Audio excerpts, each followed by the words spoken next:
Hace un tiempo atrás, Dan Brown, quien fue el escritor del Código Da Vinci, dijo: "Ningún amor es tan grande como el que tiene un padre por su hijo". Estoy convencido que aquellos quienes leen con cautela sobre distintas áreas habrán podido darse cuenta del código que posee esta frase.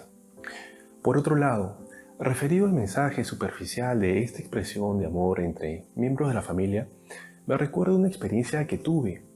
Una persona a quien conozco y que llamaré Juan, nació en una familia de bajos ingresos económicos.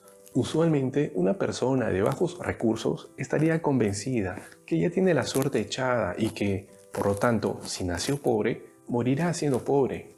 Pero este no fue el caso de Juan, pues, producto del ejemplo que le dio su padre, él aprendió que la vida trae oportunidades y para aprovecharlas había que ser disciplinado, estudiar, leer y rodearse de personas que continuamente destinen esfuerzos para superarse. Esta filosofía de vida, acompañada por su determinación, permitió que Juan viaje por el mundo, trabaje para diferentes empresas ubicadas en Europa, Asia y América.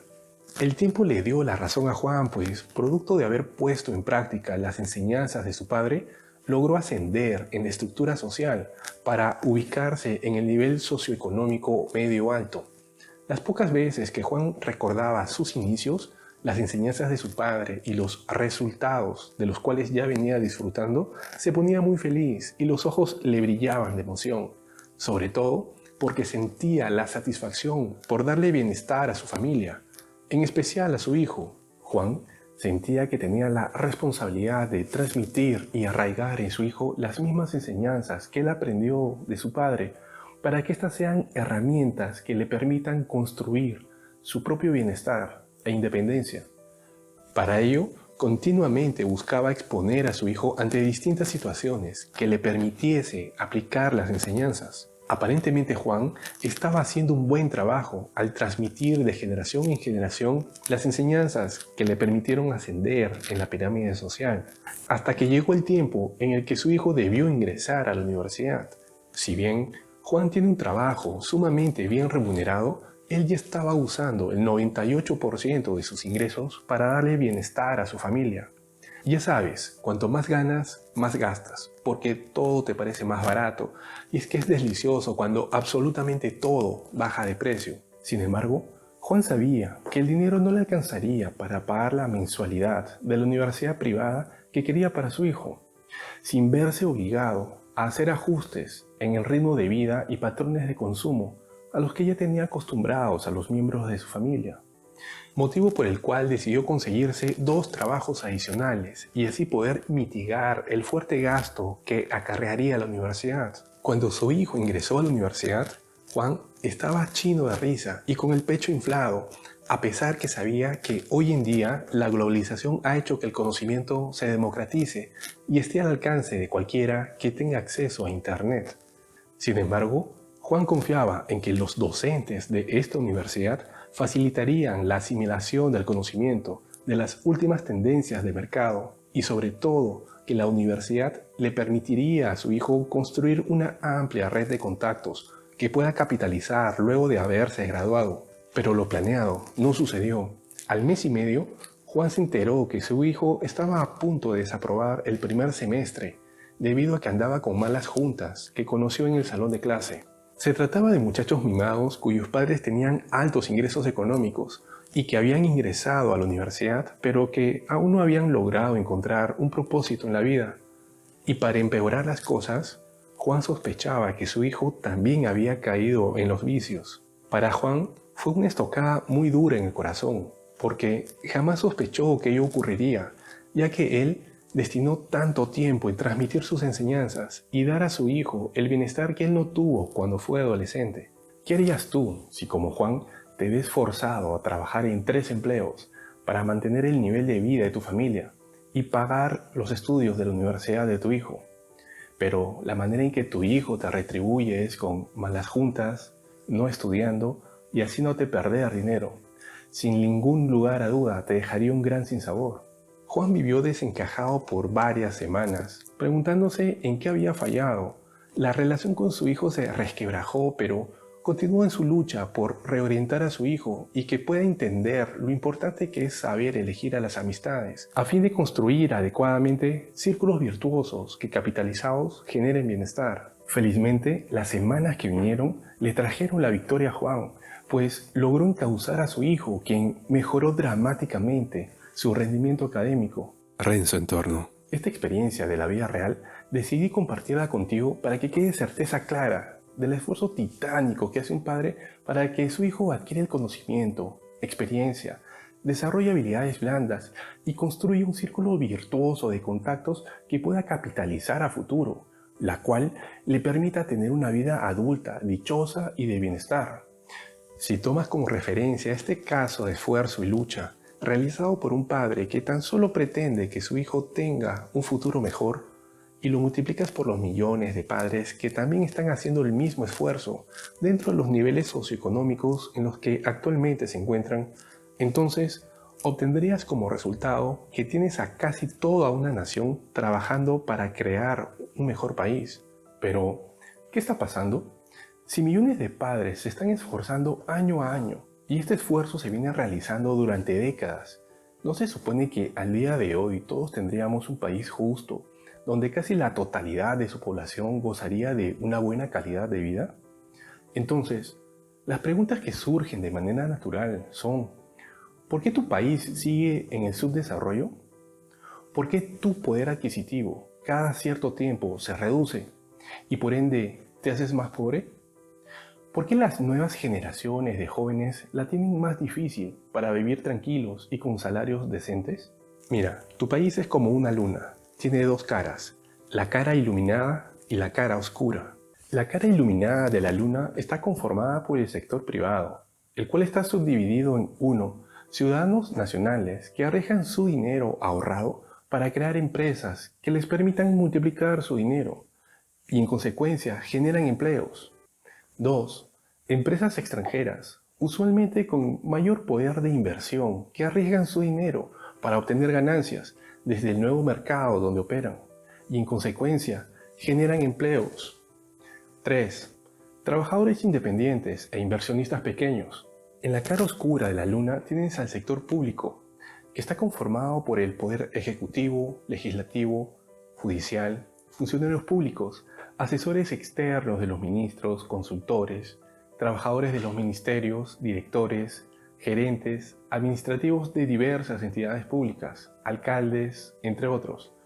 Todas las personas que conforman parte del sector público no generan riqueza para tu país, y mantenerlos, es decir, pagarles sueldos, viáticos, gastos logísticos, etc., les cuesta millones de dólares al sector privado.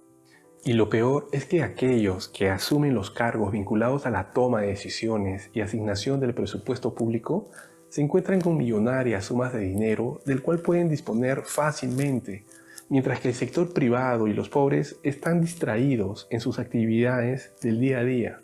Cada fin de mes, el sector público exige a las empresas y sus empleados, a los inversionistas pequeños y trabajadores independientes, a que paguen impuestos, ya que de lo contrario reciben amenazas y si no pagan, llegarán los juicios y cobros coactivos. Este actuar se llama extorsión. La Real Academia Española define a la extorsión como la presión que se ejerce sobre alguien mediante amenazas para obligarlo a actuar de determinada manera y obtener así dinero u otro beneficio. Si cualquiera de las empresas y sus empleados, inversionistas pequeños o trabajadores independientes, atraviesan por malos periodos en los que tienen pérdidas o no ganan dinero, entonces el sector público ya no les exige el pago de los impuestos y tampoco le importa las causas por las que estas empresas y sus empleados, inversionistas pequeños o trabajadores independientes, están teniendo pérdidas a fin de buscar la manera de revertir ello. Simplemente al sector público no le importa lo que le suceda a esas personas, porque representan un porcentaje minoritario en comparación al gran porcentaje del sector privado, del cual pueden continuar extrayendo dinero. En otras palabras, el sector privado es la mina de oro del sector público. Es curioso que cuando las empresas y sus empleados, inversionistas o trabajadores independientes empiecen a incrementar sus ingresos de dinero producto de su esfuerzo, el sector público inmediatamente aparece para exigir un mayor pago del impuesto, ya que el sector público tiene una tabla escalonada de impuestos a cobrar según la cantidad de riqueza generada. Incluso, cada gobierno de turno crea planes y estrategias para aumentar la presión tributaria, que usualmente se orienta a 1. Fomentar la formalidad o legalidad de las empresas y sus empleados y trabajadores independientes. 2. Identificar a aquellas empresas o personas que evaden o eluden el pago de impuestos. 3. Incrementar los impuestos de manera generalizada para las empresas y sus empleados, trabajadores independientes e inversionistas. Como te puedes dar cuenta, el sector público, de manera sistemática y organizada, busca extraer dinero de aquellos que se esfuerzan por mejorar su calidad de vida, mientras que el sector privado se concentra en su propia actividad de manufactura o servicios a fin de incrementar los flujos continuos de ingresos económicos y para ello busca tener desempeños eficientes en donde los costos y gastos innecesarios sean eliminados. De manera completamente opuesta, el sector público se encarga de despilfarrar el dinero pagando sueldos excesivos, dietas, bonos y una serie de conceptos que cualquier empresa privada buscaría eliminar inmediatamente por ser innecesarios, ajenos a la realidad del mercado nacional y no crear riqueza. ¿Y por qué el sector público hace esto?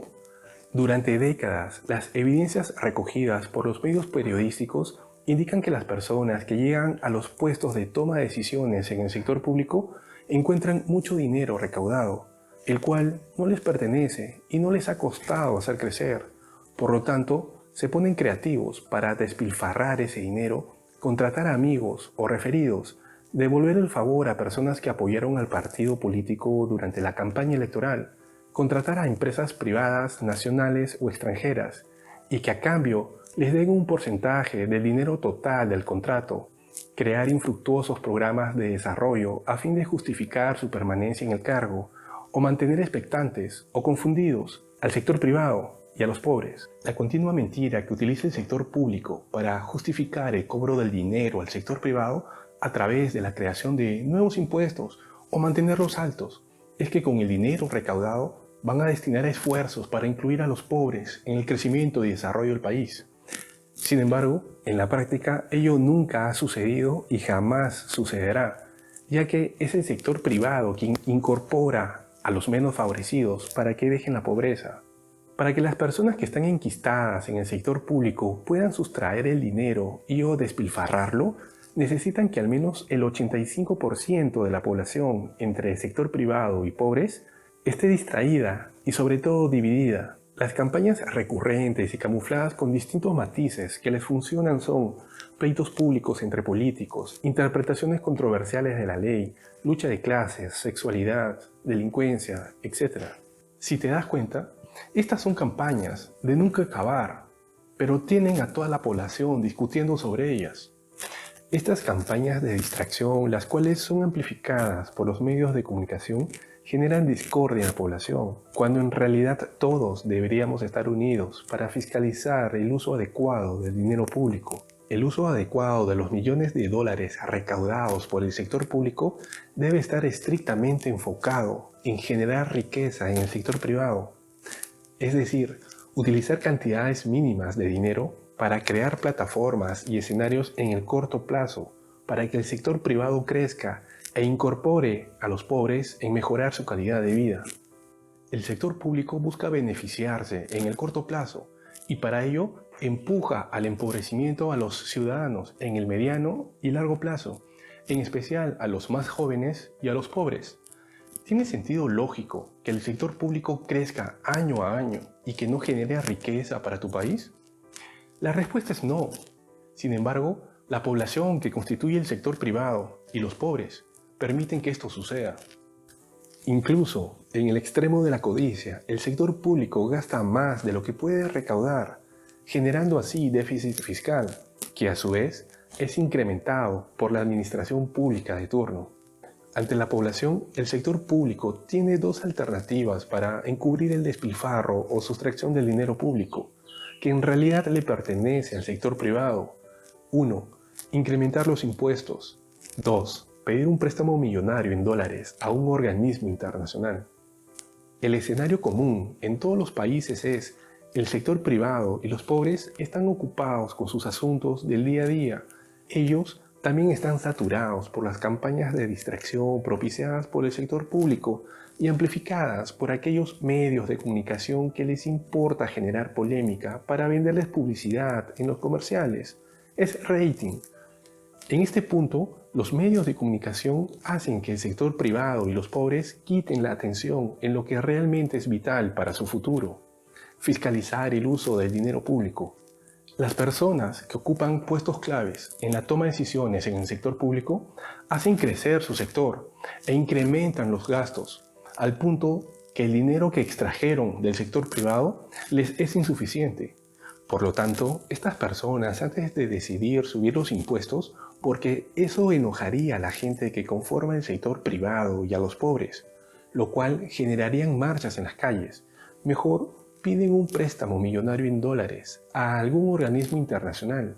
Entonces, tienes a los ciudadanos distraídos y divididos que no saben que el deshonesto de su presidente de turno y otras personas que ocupan puestos claves en la toma de decisiones acaban de empeñar el futuro de todos los ciudadanos y generaciones futuras, porque la siguiente o subsiguiente administración de turno del sector público deberá asumir: 1. Los excesivos gastos que realiza el sector público, que son mayores a los que puede recaudar del sector privado.